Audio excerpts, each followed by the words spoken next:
بسم اللہ الرحمن الرحیم۔ تو آج جو ہے 25 نمبر باب ما جاء انہ یبدأ بمؤخر الرأس۔ پہلے کل والے مسئلے میں ایک بات آئی تھی کہ مسح کے حوالے سے جو حدیث کی تعبیر ہے نا، وہ ایک اجمالی تعبیر ہے اور ایک تفصیلی تعبیر ہے۔ اجمالی تعبیر کیا ہے جناب؟ ما اقبل منہ وما ادبر، اور ما اقبل کا مطلب پیچھے سے آگے کی طرف ہاتھ لانا، اور ما ادبر کا مطلب آگے سے پیچھے کی طرف لے جانا۔ تو جو اجمالی تعبیر میں پہلے والی چیز ہے عملاً وہ بعد میں ہے، اور جو بعد میں ہے عملاً وہ پہلے ہے۔ اب بعض راویوں کو اس تعبیر سے غلط فہمی ہوئی ہے، تو آج کا باب اس کی ایک مثال ہے کہ ایک راوی کا نام ہے محمد ابن عقیل، کیونکہ یہ غلطی انہی سے ہوئی ہے۔ تو محمد ابن عقیل نے اس اجمالی تعبیر کی جب تشریح کر لی تو وہ تشریح میں ان سے غلطی ہو گئی۔ کیا غلطی ہو گئی؟ 2 غلطیاں ہوئی ہیں ان سے۔ کتنی غلطیاں؟ ایک تو یہ ہے کہ مسح کا یہ طریقہ بتایا کہ پہلے پیچھے سے شروع کرے گا، آگے کی طرف ہاتھ لائے گا، اور پھر اس کے بعد آگے سے پیچھے کی طرف۔ تو ایک یہ غلطی انہوں نے کی۔ دوسرا یہ ہے کہ ان 2 کو الگ الگ مسح قرار دیا کہ یہ ہاتھ لانا یہ ایک مرتبہ مسح ہے اور ایسا کرنا یہ دوسری مرتبہ مسح ہے، جبکہ حقیقت یہ نہیں ہے۔ حقیقت یہ کہ ایک ہی مسح ہے، اور استیعاب حاصل ہونے کے لیے حضور نے دونوں مرتبہ ایسا کر لیا۔ سمجھ رہے جناب؟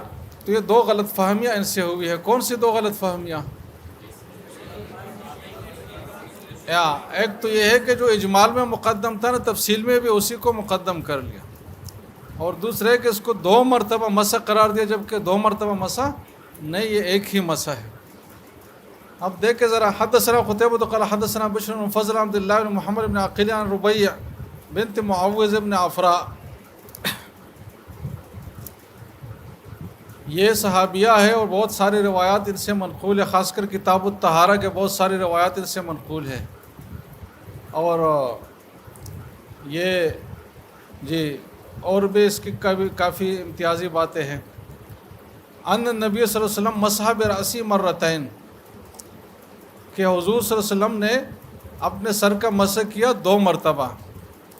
اور مسح کیسے 2 مرتبہ کیا؟ بدأ بمؤخر رأسہ، سر کے پچھلے حصے سے شروع کر لیا اور آگے تک ہاتھ لایا، ثم بمقدمہ، پھر آگے سے پیچھے کی طرف لے گیا۔ تو یہ غلطی ہے اس میں۔ یہ کیا ہے جناب؟ غلطی ہے، ایسا نہیں ہوا تھا۔ یہ جو بات انہوں نے کی ہے، یہ اس اجمالی تعبیر کی انہوں نے تشریح کی ہے، اور اسی ترتیب سے کی ہے جو اجمال میں ہے، حالانکہ اجمال کی جو ترتیب ہے وہی تفصیل میں مراد نہیں ہے۔ اور ایسا کیوں ہے جناب؟ یہ عربی محاورے کی وجہ سے، ہر زبان میں ایسے محاورے ہوتے ہیں۔ وَبِأُذُنَيْهِ كِلْتَيْهِمَا، اور دونوں کانوں پر بھی مسح کیا، ظُهُورِهِمَا وَبُطُونِهِمَا، ان کے ظاہر حصے پر، باطنی حصے پر بھی، جیسے کہ آگے مستقل باب اس پہ آ رہا ہے۔ تو خیر اس میں تو کوئی غلط فہمی والی بات نہیں ہے، لیکن یہ جو مسح کی ترتیب انہوں نے بتائی ہے نا، اس میں ان کو غلط فہمی لگ گئی ہے۔ اور آگے اسی راوی سے اگلے باب میں ہم روایت پڑھیں گے جہاں انہوں نے اجمالی تعبیر اختیار کی ہے، تفصیل نہیں کی ہے، تو وہ اجمالی تعبیر میں پھر انہوں نے صحیح تعبیر اختیار کی ہے۔ تو یہ جو حدیث ہے یہ گویا کہ نقل اور روایت بالمعنی ہے۔ کیا ہے جناب؟ اور اپنی طرف سے اس اجمال کی تفصیل اور تشریح، جس میں ان سے غلطی ہو گئی، بات ہو گئی ختم۔ قال ابو عیسیٰ ھذا حدیث حسن وحدیث عبداللہ ابن زید اصح من ھذا، عبداللہ ابن زید کی جو حدیث ہے وہ کون سی ہے حدیث؟ جلدی بتاؤ ذرا۔ اس سے پہلے جو باب ہے باب نمبر 24، تو اس میں صرف اجمالی تعبیر ہے، اس میں صرف اجمالی تعبیر ہے، یہ تفصیل نہیں ہے، تو وہ اس سے زیادہ اصح ہے۔ وقد ذهب بعض اہل الکوفہ الی ھذا الحدیث منہم وکیع بن الجراح۔ دیکھو یہ جو روایت بالمعنی تھی غلط فہمی پر مبنی تھا، اس لیے محدثین فقہاء میں سے کوئی اس طرف نہیں گیا مع سوائے وکیع بن الجراح کے، اور چند ایسے مطلب زیادہ مشہور لوگ جو نہیں ہے وہی ہوں گے۔ تو ان حضرات کی یہ رائے بن گئی کہ مسح کی ترتیب یہ ہے کہ گردن کی طرف سے شروع کرے گا، لیکن ظاہر ہے کہ یہ بات تو خلاف اولا ہے۔ باب ما جاء ان مسح الراس مرتن۔ اب یہ ایک مستقل مسئلہ مسح کے حوالے سے کہ مسح ایک بار کر لیا جائے تو سنت ادا ہوگی، یا یہ کہ بار بار کرنا، ایک بار سے زائد کرنا ضروری ہے؟ تو اس میں صرف امام شافعی کا اختلاف ہے، باقی تینوں امام ایک طرف ہیں۔ امام شافعی فرماتے ہیں کہ مسح میں تثلیث سنت ہے۔ کیا چیز سنت ہے؟ سا کے ساتھ 3 مرتبہ کرنا۔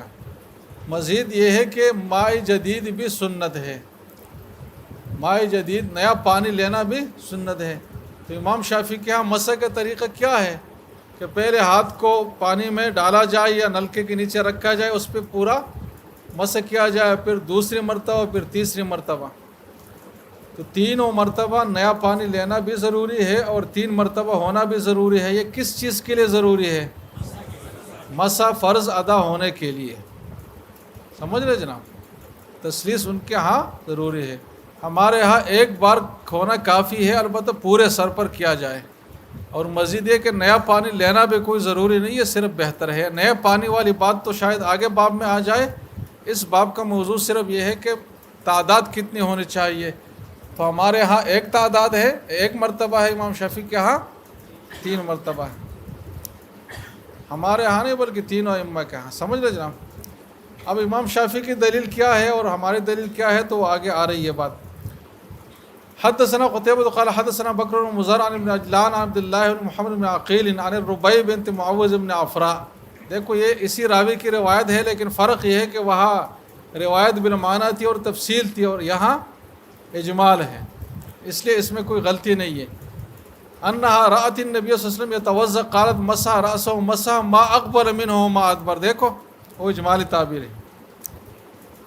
وَصُدْغَيْهِ وَأُذُنَيْهِ مَرَّةً واحدة، لیکن یہاں اس راوی سے دوسری غلطی ہوئی ہے کہ کن پٹی صدغین کو بھی ممسوح جگہوں میں شمار کیا کہ اس پر بھی مسح کیا جائے گا، جبکہ اس پہ مسح کسی کا مذہب نہیں ہے، کسی روایت میں آیا بھی نہیں ہے۔ تو یہ بھی محمد ابن عقیل جو ہے اس سے غلطی ہو گئی ہے، کیونکہ راوی غلطیاں بہت کرتا تھا، مطلب بات میں کمی بیشین سے ہو جاتی تھی۔ تو یہاں ایک جانب صحیح کر لیا لیکن دوسری جانب میں غلطی اس سے نکل آئی۔ وہ اذنیہ اور کانوں پر بھی مسح کیا، لیکن یہاں جو اصل محل استدلال ہے نا وہ یہ لفظ ہے کہ مرتن واحدہ، ایک بار مسح کیا، بار بار مسح نہیں کیا۔ تو یہ امام شافعی کس کی دلیل ہے جناب؟ جلدی بتاؤ۔ جمہور کی دلیل ہے، اور جمہور کی دلیل سب سے مضبوط جو ہے امام ابو داؤد کا تبصرہ ہے، جو سنن ابو داؤد میں آپ دیکھیں کہ وہ فرماتے کہ وہ احادیث عثمان الصحاح کلھا تدل علی ان مسح الرأس مرۃ واحدہ، کہ وضو کے طریقے کے حوالے سے 2 صحابہ سے تفصیلی طریقے منقول ہے، کہ حضرت علی سے اور حضرت عثمان سے۔ تو حضرت عثمان سے صحیح روایات میں جتنے بھی صحیح روایات میں طریقے منقول ہے، تو ان سب روایات میں سر کا مسح ایک ہی بار کیا گیا ہے، بار بار نہیں کیا گیا۔ حالانکہ راوی نے تفصیل سے بات بتائی ہے کہ فلاں عضو کو اتنی مرتبہ دھویا، فلاں عضو کو اتنا مرتبہ دھویا، لیکن جب سر کی باری آئی ہے تو ہر راوی نے کیا بات کی ہے جناب؟ ایک ہی مرتبہ مسح کیا ہے۔ تو یہ قطعی دلیل ہے کہ ایک ہی بار ہوا ہے، اور سب سے اصح احادیث بھی حضرت عثمان ہی کی ہے وضو کے باب میں۔ تو یہ جمہور کی اور مضبوط دلیل ہے۔ یہ کس کا تبصرہ ہے جناب؟ امام ابو داؤد کی۔ کیا ہے تعبیر تبصرے کی؟ یہ چیزیں یاد رکھا کرے، کیا ہے تعبیر؟ ہاں، وَأَحَادِيثُ عُثْمَانَ الصِّحَاحُ كُلُّهَا تَدُلُّ عَلَىٰ أَنَّ مَسْحَ الرَّأْسِ مَرَّةً وَاحِدَةً۔ تو یہ ہے۔ اب امام شافعی کے پاس پھر کیا دلیل ہے؟ تو یہ دلیل بھی جمہور کی ہو گئی، وہ بھی جمہور کی، تو امام شافعی کی دلیل کیا ہے؟ تو صحیح بات ہے کہ امام شافعی کی کوئی نقلی دلیل نہیں ہے، امام شافعی کے پاس کوئی نقلی دلیل نہیں ہے۔ کس چیز پر نقلی دلیل نہیں ہے؟ کہ مسح 3 مرتبہ ہوگا۔ ان کے پاس صرف قیاس ہے کہ انہوں نے ممسوح کو مغسول پر قیاس کر لیا، اور مغسول تو 3 مرتبہ ہے، تو کہتے ہیں کہ مسح بھی 3 مرتبہ ہوگا۔ ہم کہتے ہیں کہ یہ قیاس مع الفارق ہے، اس لیے کہ مسح کا جو حکم دیا گیا ہے یہ دفع حرج کے لیے دیا گیا ہے۔ کس مقصد کے لیے دیا گیا ہے؟ یعنی اللہ نے یہ نہیں فرمایا کہ جیسے اب ہاتھ دھو رہے تو اسی طرح سر بھی دھو، یا سر دھونے کا حکم کیوں نہیں دیا؟ حالانکہ سر دھونے کا حکم دینا چاہیے نا، اس لیے کہ اس میں مٹی زیادہ جم جاتی ہے اور گرد و غبار زیادہ جم جاتا ہے، لیکن سر دھونے کا حکم کیوں نہیں دیا؟ حرج کی وجہ سے نا، حرج بالکل ظاہر ہے، ہر کوئی سمجھ سکتا ہے. اب ہر وضو میں سر دھوئے تو کتنا مشکل مسئلہ ہے نہیں ہے. تو مسح کا جو حکم شریعت نے دیا ہے یہ دفع حرج اور رفع مشقت کے لیے دیا ہے. اور آپ اگر 3 بار مسح ضروری قرار دیں گے اور ہر بار نیا نیا پانی بھی لیں گے تو اس میں دفع حرج نہیں ہوگا، بلکہ یہ دونوں ہی کے مترادف بن جائے گا. خاص کر میرے جیسے آدمی کا سر تو دھل ہی جائے گا نا، کہ 3 مرتبہ نیا نیا پانی اس پر اگر آپ دونوں طرف مل لیں ایسا تو ختم ہو جائے گا مسئلہ. تو اس لیے ہم کہتے ہیں کہ یہ حکمت تشریع کے بھی خلاف ہے، اور یہ قیاس بھی قیاس مع الفارق ہے. تو گویا کہ امام شافعی کا موقف بہت ہی کمزور بن گیا اس مسئلے میں، لیکن خیر کوئی بات نہیں. وفي الباب عن علي وجد طلحة مصرف ابن عمرو قال ابو عيسى حديث الربيع حديث حسن صحيح وقد روي من غیر وجہ النبی صلی اللہ علیہ وسلم انه مسح برأسه مرة. کہتے ہیں کہ اور بھی کئی روایات میں ہے کہ ایک بار مسح کیا ہے نا، جمہور کا جو وہ ہے موقف ہے. والعمل على هذا عند اکثر العلم من اصحاب النبی صلی اللہ علیہ وسلم وبعدهم وبه يقول جعفر بن محمد. یہ جعفر بن محمد وہ ہے جو امام جعفر صادق کے نام سے مشہور ہے، جو امامیہ شیعہ امامیہ کا چٹا امام ہے، لیکن انہوں نے غاصبانہ قبضہ کیا ہے ان اماموں پر، حضرت حسین پر، حضرت علی پر. یہ ہمارے امام ہے، ان کے امام نہیں ہے. انہوں نے غاصبانہ قبضہ کیا کہ یہ ہمارے امام ہیں. یہ امام جعفر صادق امام ابو حنیفہ کے استاد تھے، امام مالک کے بھی استاد تھے، اور یہ تبع تابعین میں سے ہے، نہیں کبار تابعین میں سے ہیں. اور حضرت حسین رضی اللہ عنہ کے پڑ پوتے تھے، یعنی پوتے کا بیٹا. اور یہ حضرت ابوبکر کے بھی زیر نسب آ رہے ہیں. انہی کا مقولہ ہے کہ ولدنی ابو بکر مرتین، کہ حضرت ابوبکر 2 لحاظ سے میرا سلسلہ ولادت میں، مطلب سلسلہ آباء و اجداد میں آ رہا ہے. کہ ان کی جو والدہ تھی امام جعفر صادق کی ام فروہ ان کا نام تھا، تو حضرت ابوبکر کی پڑ پوتی بھی بن رہی تھی اور پڑ نواسی بھی بن رہی تھی. یعنی دونوں جانب سے اس کا نسب حضرت ابوبکر سے مل رہا تھا. تو اس لیے انہوں نے کہا کہ ولدنی ابو بکر مرتین. اور ان کے نانا وہ قاسم بن محمد جو فقہائے 7 میں سے تھے، حضرت ابوبکر کے اولاد میں سے تھے. تو یہ امام جعفر صادق ہے جو بہت بڑے محدث ہے اور مستند ترین آدمی ہے علم حدیث میں. تو یہ جعفر بن محمد ہے. اور سفیان الثوری بن مبارک و شافعی و احمد و اسحاق رأوا مسح الرأس مرۃ واحدہ. ان سب حضرات کا ایک ہی بار کا موقف ہے. اب دیکھو انہوں نے امام جعفر صادق کے حوالے سے ایک بات کی، تو اگر ہم جیسے آدمی کوئی بات کرتا نا تو ہم بس صرف اتنی بات کی جعفر صادق نے بات کی ہے. اب میں نے کتنی باتیں کی جعفر صادق کے بارے میں، لیکن ایک بات کی سند نہ مجھے یاد ہے نہ میں پیش کر سکتا ہوں. سمجھ رہے جناب، میں نے ان کے تعارف میں دیکھا ہے تاریخ میں. لیکن امام ترمذی نے ایک بات جب کی تو وہ ایسے نہیں چھوڑی کہ میں نے کہہ دیا تو کافی ہے، بلکہ اس کے لیے سند پیش کی کہ جعفر صادق نے ایک بار مسح کا حکم صادر فرمایا ہے، تو اس کی کیا سند ہے میرے پاس. تو دیکھو محدثین کا احتیاط کہ صرف حضور کے قول کے لیے سند نہیں، کسی بھی امام کی طرف کوئی بات منسوب کریں گے تو سند کے ساتھ پیش کریں گے. یہ بات کسی اور مذہب میں ممکن ہی نہیں ہے کہ ہو جائے. سمجھ رہے جناب. دیکھیں وہ بھی قال حدثنا محمد بن منصور قال سمعت سفیان بن عیینہ یقول سألت جعفر بن محمد. یہ کون ہے جعفر بن محمد؟ یہ جعفر صادق ہے. ان مسح الراس، کہ میں نے ان سے پوچھا کہ ایجزئ مرتن، کیا ایک بار مسح کافی ہے؟ تو فقال ای واللہ، ہاں بالکل، قسم، ان قسمیہ جملے کے ساتھ کہا کہ ہاں بالکل کافی ہے، وہ تاکید کے ساتھ. تو ان سے ثابت ہوا کہ وہ ایک بار مسح کے قائل تھے. کون جناب؟ امام جعفر صادق. جی جناب یہ بات ہو گئی ختم. آگے کیا باب ہے جلدی سرا؟ ہاں زندہ باد. یہ وہ دوسرا مسح کا دوسرا حصہ ہے کہ نیا پانی لے گئے، ایک بار پانی لینا کافی ہے. تو اس بارے میں امام شافعی کا موقف ہے نیا پانی لینے کا، اور ہمارا موقف ہے کہ نیا پانی لینا اچھا ہے، بہتر ہے، اس سے کمال سنت ادا ہو جائے گا. لیکن یہ ہے کہ اگر پرانے پانی سے جو ہاتھ پہ تری باقی، اگر اس سے بھی کسی نے مسح کر لیا تو فرض اس سے بھی ادا ہو جائے گا. آگے اگر نماز پڑھی ہے تو ہو جائے گی. امام شافعی کے نزدیک نماز نہیں ہوگی جب تک نیا پانی نہ لیا. آپ بات سمجھے نہیں سمجھے؟ اب یہاں الٹا معاملہ ہے، ہماری روایتیں اور ہمارے دلائل ذرا کمزور ہے، امام شافعی کے مضبوط ہے. آپ ذرا دیکھ لیں.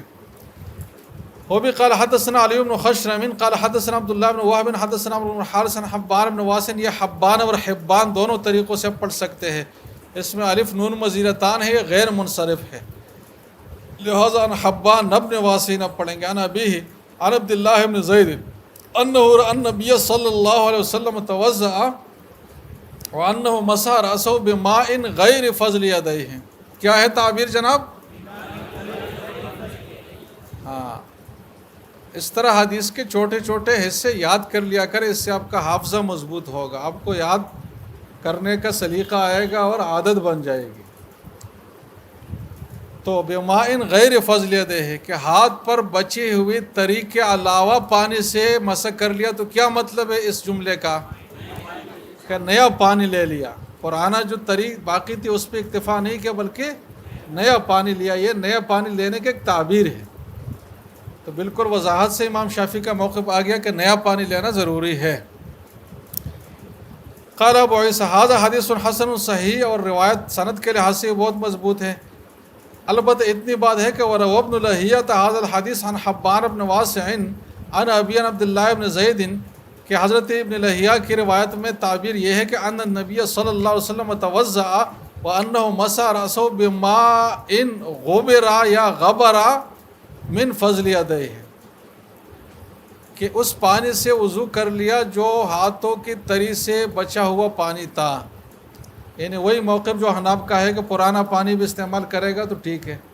تو ابن لہیعہ کی روایت گوئے کہ حناف کے حق میں ہے، لیکن یہ ذرا کمزور روایت ہے، اس لیے کہ ابن لہیعہ خود کمزور ہے. مزید یہ ہے کہ یہ روایت حبان کے جن جن شاگردوں سے منقول ہے نا، تو سب کیا تعبیر اختیار کرتے ہیں؟ بماء غیر فضل یدیہ. یہ جو غبر والی بات ہے نا بقیہ کے معنی میں، یہ صرف ابن لہیعہ کرتے، لہٰذا یہ ان سے کوئی کتابت کی غلط فہمی ان کو ہو گئی کہ غیر کو انہوں نے غبرہ پڑھا. یہ غلط فہمی پر مبنی ہے مطلب.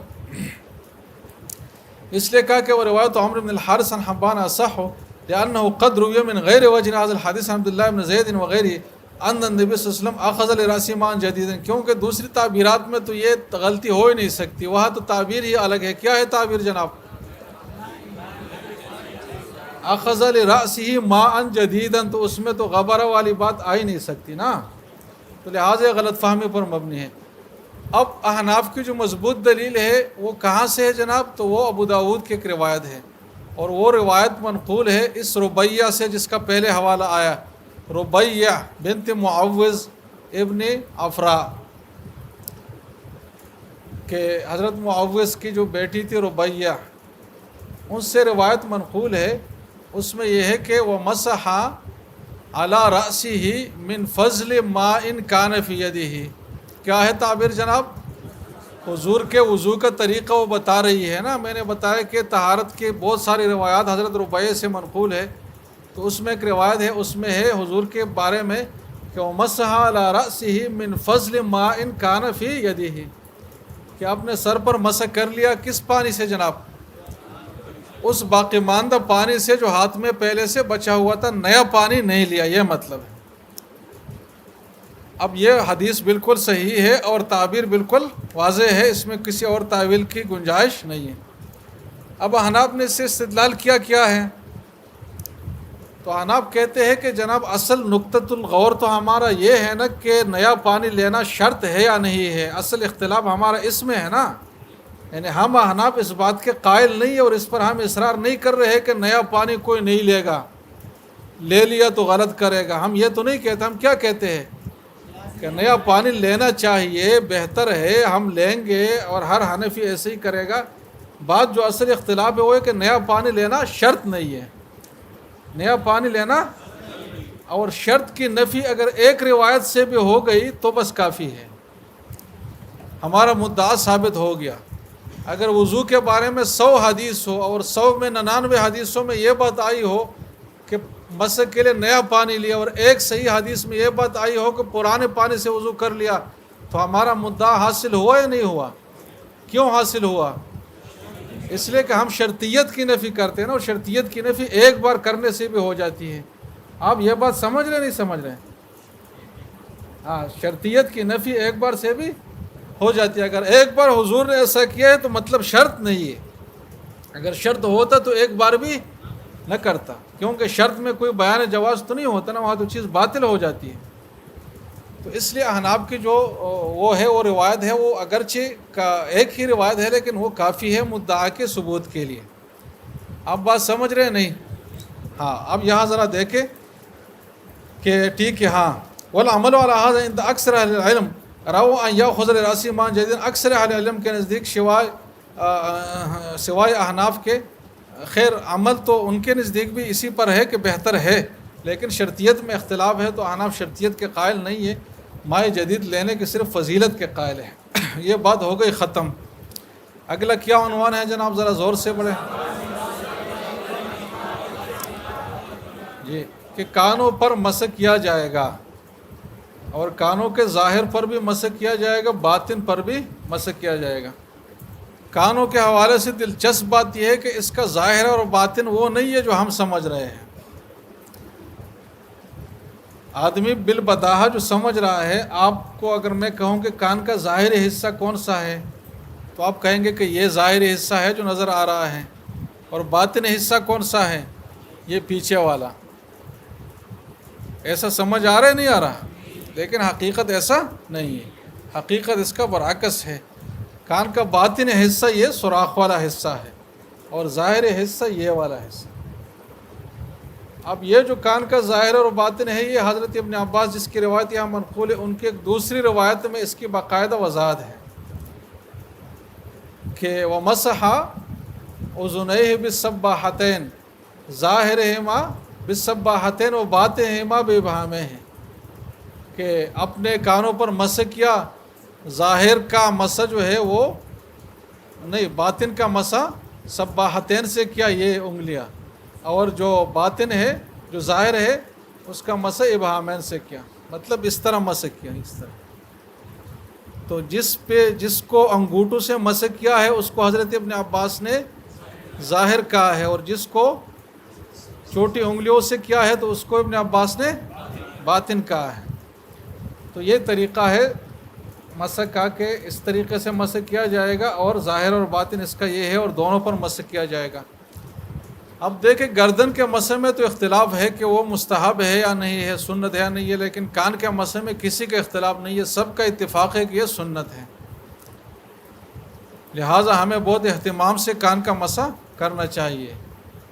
اور بعض لوگ صرف ایسے شکل بناتے یوں کر کے، ایسا نہیں، بلکہ باقاعدہ پراپر طریقے سے کہ آپ انگلی باقاعدہ ڈالیں، اور یہ جو سلوٹ ہے نا کان کی، اس میں انگلیاں گھمائے باقاعدہ.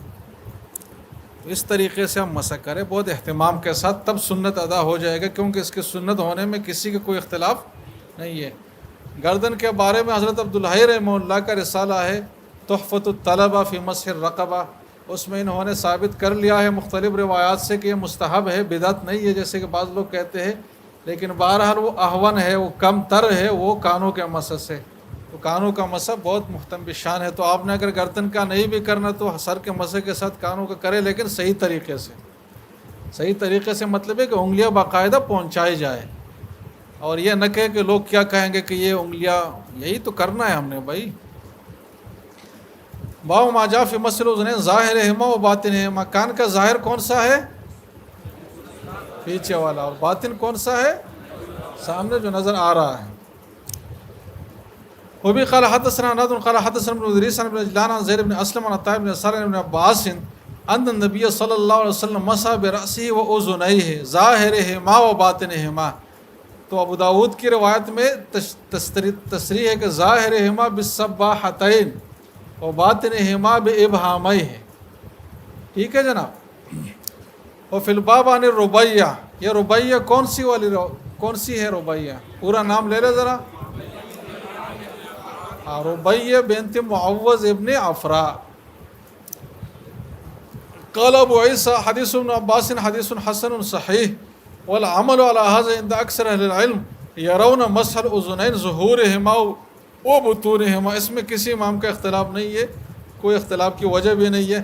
باقی اس کے لیے پانی لینے نہ لینے کا وہی ہے جو سر کے مسح میں ہے، کہ حناب کہتے ہیں کہ پرانی تری کافی ہے ہاتھوں کی سر کے مسح کے لیے، تو وہی کافی ہے کانوں کے مسح کے لیے بھی، اس لیے کہ کان بھی سر ہی کا حصہ ہے اور کان بھی سر کے ساتھ ہی مسح کیا جائے گا۔ اور امام شافعی ماء جدید کے قائل تھے، تو کانوں کے لیے بھی وہ ماء جدید کے قائل ہیں۔ سمجھے جناب، وہ اختلاف اس میں اپنی جگہ پر برقرار ہے۔ بس